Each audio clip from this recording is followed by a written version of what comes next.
서두에서 말씀드린 대로 2020년도 봤었을 때 이게 1월이에요. 1월부터 9월까지인데 엄청나게 급격한 성장을 이뤄냈습니다. 그러면은 이 분기, 이 월마다 보고서가 몇 개가 나왔는지 한번 제가 보고 싶어요.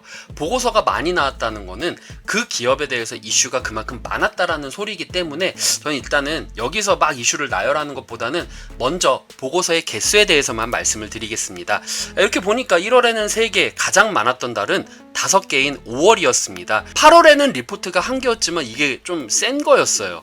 그리고 9월에 리포트가 2개. 아무래도 배터리데이가 있기 때문에 거기에 대해서 관심을 가져보자 라는 그런 이유 때문에 2개가 나왔지 않았나 싶습니다.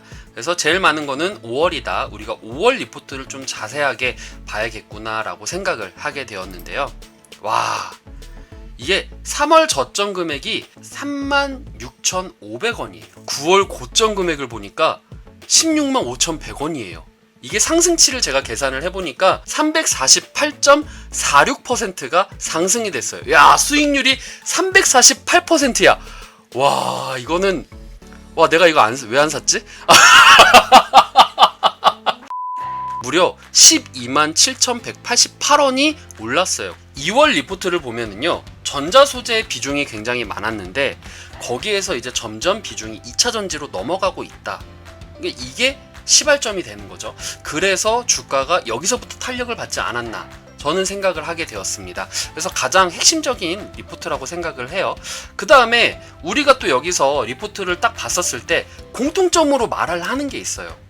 제가 아까 전에 첨가제 잘 봐야 된다고 했죠. 그거 여기서 말씀드릴게요. 첨보의 배터리 전해액의 첨가제 같은 경우에는요, 주행거리를 상승시키고 충전 시간을 단축시키고 그 다음에 수명을 연장시키고 성능을 업그레이드 시켜줍니다. 먼저 1월부터 2월까지의 내용을 제가 말씀을 드릴게요. 전기차용 전해질 전문 생산 업체로 고성장 중이다 라고 되어 있어요. 이 2차전지의 소재 매출 비중은요, 2017년도에는 18%에서 이게 2020년도 예상치로는 50%까지 올라갈 것이다, 성장할 것이다, 이렇게 예측을 하고 있어요.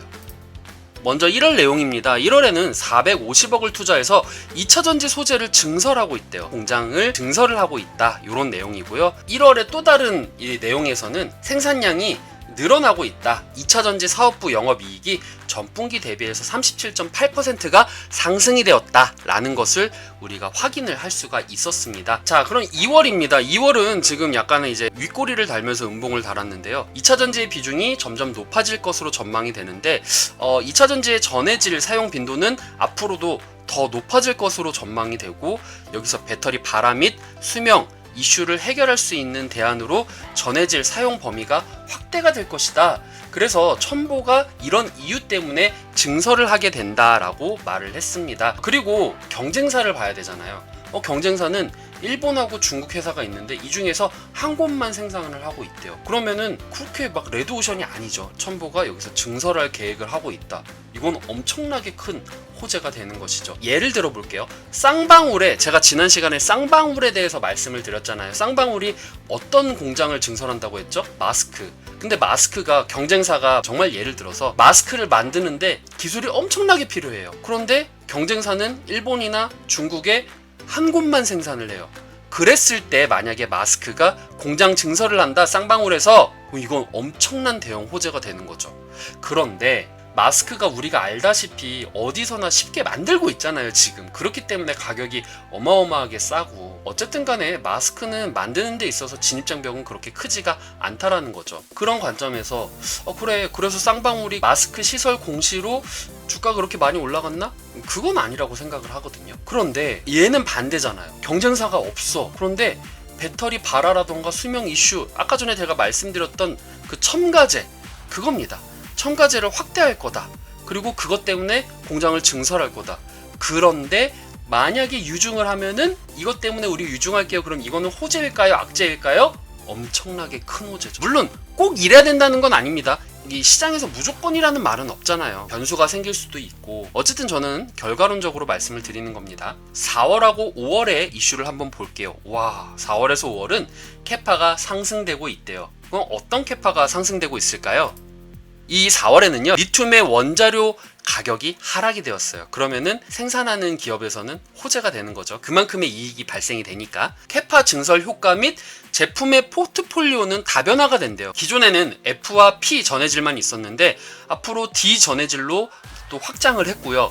그리고 이게 늘어나고 있어요. F 전해질은 300에서 720톤으로 늘어날 거고요. 그리고 P 전해질은 360에서 900톤으로 2000년도 말 기준으로 해서는 D 전해질은 500톤이 생산될 거고 B 전해질은 300톤이 생산이 될 거예요. 그런데 이 B 전해질, P 전해질 이게 뭐야? 제가 이따가도 다시 정확하게 설명을 드리겠지만 이 P 전해질, B 전해질 이런 것들은 첨가제들이에요. 이것들이 배터리의 충전 시간을 단축시켜주고 주행거리를 늘려주는 업그레이드를 해주는 첨가제들이거든요. 요거는 제가 표를 통해서 말씀을 드릴게요. 자, 그 다음 5월입니다. 이야, 5월에는 더 큰 양봉을 뽑아냈어요. 자, 일단은 5월에 제가 아까 말씀드렸듯이 리포트가 5개가 나왔다고 했잖아요. 한 개를 이 한 줄로 제가 요약을 한 겁니다. 일단 영업이익 발표가 나왔는데 1분기 영업이익이 72억 원으로 나와서 컨센서스 상회를 하게 되었어요. 그래서 엄청난 큰 호재가 되었고요. 그리고 2분기 때는 좀 별로 수요가 불확실할 것 같아 라고 그런 예상이 나오지만 신규 라인 증설이라던가 아니면 수율이 개선돼서 이익이 앞으로도 성장될 거다. 그러니까 2분기는 좀 힘들겠지만 3, 4분기는 괜찮아질 거야 이런 얘기예요. 그 다음에 2020년 연말 전해질 생산이 캐파가 지금보다는 366%가 증가가 될 거래요. 이거는 지금도 통용이 되는 얘기죠. 그 다음에 코로나 이후에 전해질 가격이 하락이 되었어요. 전해질 가격이 하락이 되었다. 그러면은 그만큼 첨보는 돈 못 버는 거 아니에요? 라고 이렇게 말씀을 할 수가 있어요. 그런데 이거는 악재가 안 될 수 있다. 왜냐? 이미 첨보는 옛날부터 가장 낮은 가격으로 공급하고 있었어요. 그러니까 타격이 없는 거예요. 이건 어떻게 보면 호재죠. 자, 그 다음에 코로나 때문에 고객사들의 발주가 주춤할 수 있긴 하겠지만 그래도 하반기 글로벌 전기차 생산에 고성장이 계제가 될 거다. 아무래도 이제 테슬라의 배터리데이라던가 테슬라의 호재를 보고 그걸 전망하고 이렇게 말을 한 것 같아요. 2차전지의 비중을 한번 보도록 할게요. 5월 기준으로 해서 2차전지의 비중을 한번 보니까 첨보의 2차전지 비중입니다. 요걸 보니까 2분기에는 59%까지 늘어났어요. 최초 50%보다 더 늘어난 전망이죠. 그러니까 첨보는 앞으로도 2차전지에 신경을 많이 쓸 것이다 라고 전문가들이 예상을 했는데 전문가분들께서 이 첨보를 다녀보고 탐방하고 이렇게 돌아가는구나 이렇게 공장도 한번 보고 이야기들과 데이터를 토대로 해서 59%라는 비중이 나왔다고 저는 생각을 합니다. 그렇기 때문에 굉장히 좀 신빙성이 있고 그래 첨보는 앞으로도 2차전지에 신경을 많이 쓰는 기업이 되겠구나 라는 것을 우리가 확인할 수가 있었습니다. 자, 그래서 제가 아까 말씀드린 내용이 바로 이겁니다. 그래 F는 뭐고 P는 뭐고 D는 뭐고 B는 뭐야? 라고 하는 게 이제 명칭으로는 LIFSI 해가지고 막 이렇게 전문 용치가 있어요. 근데 이거는 그냥 편의상 F 전해질, P 전해질, D 전해질, B 전해질 이렇게 보시면 돼요. 그리고 타사 전해질까지 이제 비교가 되었어요. 요거는 이제 하나투자증권 리서치 센터에서 직접 만든 내용이라고 보시면 됩니다. F 전해질 같은 경우에는요. 배터리 안정성을 향상시키고요. 수명을 연장시켜요. 오토바이 같은 경우에 겨울에 그냥 방치해 놓으면은 배터리가 방전되는 경우가 있어요. 그렇기 때문에 낮은 온도에서 배터리가 방전되는 것을 억제하는 역할. 그러니까 이 말은 곧 수면 연장이 되는 거고 우리나라보다 더 추운 외국의 나라들도 있으니까 그런 거 신경 많이 써야겠죠. 자, 그 다음 P 전해질입니다. P 전해질은 배터리 수명을 향상시키고 고출력을 내고 그 다음에 가장 중요한 충전 시간을 단축시켜줘요. 그리고 D 전해질도 마찬가지고요. 그 다음에 B 전해질 같은 경우에는 배터리 고출력 그리고 순간 출력을 향상시키게 되는 그런 역할을 하게 됩니다. 이 P 전해질이 저는 가장 중요하다고 생각을 하는데요. 배터리 수명이 향상이 되고 고출력을 내고 그 다음에 충전 시간을 단축을 시킨다. 이런 관점에서는 그래 P 전해질이 막 주행거리도 늘게 하고 출력도 되게 좋게 하고 그 다음에 충전 시간도 단축하게 하고 가장 우리가 집중적으로 봐야 될 게 아닌가 라는 생각을 하게 되었어요. 그 다음에 타사 전해질 같은 경우에는 LIPF6이라고 해가지고 소형 IT 배터리 전해질이라고 해서 우리가 쉽게 흔히 많이 쓰는 스마트폰에 이렇게 들어가 있다라고 확인을 하시면 되겠습니다. 여기서 2차전지용 전해 첨가제를 첨보해서 세계 최다 품목을 보유하고 있어요. 다 뭐 열화 방지 아니면 뭐 수명 향상을 시키고 안정성 향상 그리고 배터리 성능을 향상시킨다 이런 관점에서 여러 가지 제품들이 있다. 그래서 첨보는 첨가액을 하면은 꼭 봐야 되는 기업이다 라고 말씀을 드리고 싶네요. 자, 이제 6월에서 7월 이슈를 보도록 하겠습니다. 6월에 첫 번째 보고서는요, 증설이 완료가 되면은 전해질 캐파가 660톤에서 연말 기준으로 2420톤인 3배 이상이 늘어날 것이다 라고 나와 있어요. 와, 이거는 정말 호재가 아닐 수가 없죠. 그 다음에 두 번째 리포트를 보면은요, 이 배터리가 한 번 충전 후에 500에서 600km로 가기 위해서는 이 세 가지 핵심 재료가 필요하다고 합니다. 먼저 양극화물질 같은 경우에는 단결정이 필요하고요. 그 다음에 음극화물질 같은 경우에는 실리콘이 필요가 해요. 그러면은 전해질은 무엇이냐? 아까 제가 말씀드렸던 첨가제가 필요하게 됩니다. 이 중에서 첨보는 이 첨가제를 생산해내고 있고요. 이 전해질 캐파를 2020년도 말 51% 확대를 할 것이다. 이렇게 나와 있어요. 그래서 이 시장에 대한 수혜적인 부분을 보면은요, 금리가 낮아졌고 성장 산업에 대한 선호도가 증가가 하게 되었고, 그 다음에 유럽이나 독일의 국가 혜택을 통해서 고속 성장이 될 것이다. 이로 인한 수혜를 받을 것이다 라고 전망을 하고 있었습니다. 자, 그럼 7월은 어떤가요? 이야, 7월에는 양봉을 뽑아냈는데요. 이 7월에는요, 올해와 내년 지속적인 증설이 추진이 될 것이고 실적도 내년까지 꾸준히 올라갈 것이다 라고 전망을 했어요. 그러니까 이게 아직 끝이 아니다 라고 말을 하는 거죠. 그 다음에 시설 투자 관련해서 유상증자가 나왔네요. 실질적으로 이 7월에 유상증자가 나오게 되었습니다. 여러 가지가 있어요. 뭐 회사 자금이라던가 여러 가지 뭐 대출이라던가 뭐 여러 가지가 있겠지만 500억을 우리가 확보를 할 거래요. 그래서 총 1200억 원을 확보를 해서 2023년 말 기준으로 해서 전해질 생산 능력은 2023년 말 기준으로 해서 6배 정도 상승시킬 것이다. 그래서 그만큼의 매출을 우리가 발생시킬 것이다. 그러니까 우리 기업 23년까지 봐달라, 뭐 이런 내용인 것 같아요.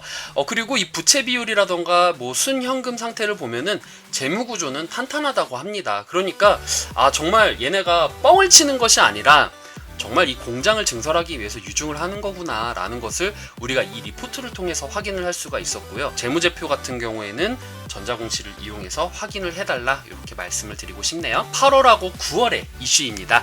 캐파는 상승하고 있어요. 자, 8월입니다. 8월에 정말 양봉을 크게 뽑아냈죠.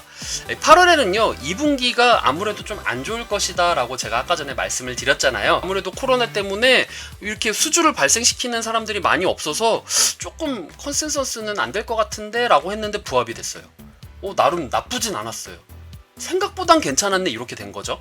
그리고 LCD라던가 OLED 소재 부분은 안타깝게도 좀 단축이 됐어요. 제가 지난 시간에도 말씀드렸지만 이 LCD라던가 OLED의 소재 같은 경우에는 그만큼의 매출을 뽑아내기가 힘들다고 제가 말씀을 드렸잖아요. 그런 부분과 함께 아무래도 코로나 관련해서 좀 안 좋게 작용한 거는 매출의 감소로 이어졌지만, 그렇지만 반도체 소재 부분은 호조가 되었고요. 그 다음에 2차전지 소재 매출 부분은 소폭 상승이 되었습니다. 아무래도 이 부분 때문에 이 투자자들이라던가 기관들이 봤었을 때는 1월부터 우리가 쭉 리포트를 보고 이렇게 연구를 해봤는데 앞으로 전망 좋다며, 그럼 좀 싸지겠네? 그럼 내가 줄 서야지?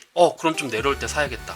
줍줍줍줍줍줍 이럴 거 아니에요. 나도 그래야 됐었는데 진짜 어쨌든 그렇게 해서 우리가 장기적으로 한번 가지고 가보자 라는 관점에서 이렇게 좀 양봉이 크게 나오지 않았나, 저는 개인적으로 생각을 하게 되었습니다.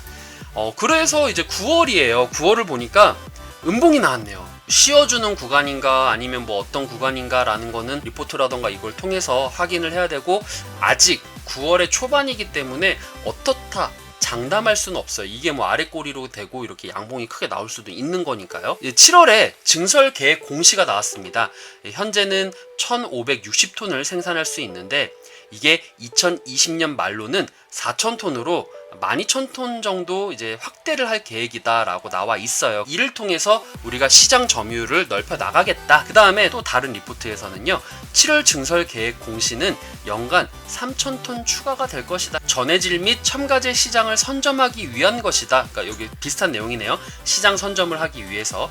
그 다음에 다양한 국책 과제를 통해서 전고체 전지 기술 협업 및 전해질 개발을 진행 중에 있다. 그러니까 지금도 계속 첨보는 움직이고 있고 앞으로도 계속 이제 생산을 해나갈 것이다 라는 그런 내용의 리포트들이었습니다.